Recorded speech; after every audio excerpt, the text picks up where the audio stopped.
নিম্নচাপের প্রভাবে অস্বাভাবিক জোয়ারের পানিতে তলিয়েছে পুরো সুন্দরবন। সুন্দরবনের কোথাও 3.5 ফুট, আবার কোথাও 2.5 ফুট উচ্চতার জলোচ্ছ্বাসে প্লাবিত হয়েছে। তবে এতে বনের ও বন্যপ্রাণীর তেমন ক্ষতির আশঙ্কা নেই বলে জানিয়েছে বন বিভাগ।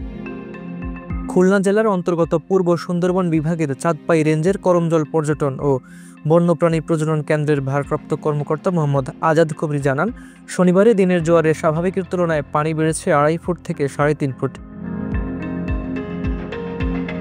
2.5 ফুট উচ্চতার জলোচ্ছ্বাসে প্লাবিত হয়েছে করমজল, জোংরা, মারপশুর, হাড়বাড়ি, ঘাগরামারি ও লাউডোর এলাকা। এছাড়া 3.5 ফুট উচ্চতার জলোচ্ছ্বাসে প্লাবিত হয়েছে হিরন পয়েন্ট, কটকা ও কচিখালী বনাঞ্চল।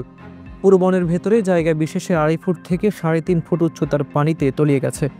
তবে এতে বনের ও বন্যপ্রাণীর ক্ষতির তেমন কোনো আশঙ্কা নেই, কারণ পুরো বন জুড়ে 40টি টাইগার টিলা রয়েছে। বনের ভেতরে পানি বাড়লে বাঘ, হরিণ ও শূকর সহ অন্যান্য প্রাণী উঁচু টিলায় আশ্রয় নিয়ে থাকে। আর 2-2.5 ঘন্টা পর ভাটায় আবার এই পানি নেমে যায়, ফলে বন্যপ্রাণীর ক্ষতির কোনো সম্ভাবনা নেই। এছাড়া ক্ষতি হবে না বনের অভ্যন্তরে থাকা 88টি মিষ্টি পানির পুকুরেও, কারণ পুকুরগুলোর পাড়া অনেক উঁচু, তাই লবণ পানি ঢুকে মিষ্টি পানির আধারগুলোর ক্ষতির কোনো সম্ভাবনা নেই। তিনি আরও বলেন, মূলত অমাবস্যা ও পূর্ণিমার নদ নদীতে পানি বেড়ে থাকে, কিন্তু চলতি অমাবস্যার সাথে যোগ হয়েছে নিম্নচাপের প্রভাব, এতে পানি বেড়েছে। গরমকালে দিনের জোয়ারে পানি বেশি হয়, রাতের জোয়ারে কম হয়, আবার শীতকালে এর বিপরীত।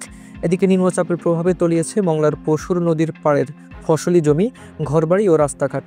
তবে ভাটায় পানি নেমে যাওয়ায় ক্ষতি ও জলাবদ্ধতায় ঝুঁকি কম রয়েছে এই এলাকার। আলী আজমের রিপোর্টে হাবিবুর রহমান নিশান, খবর সংযোগ।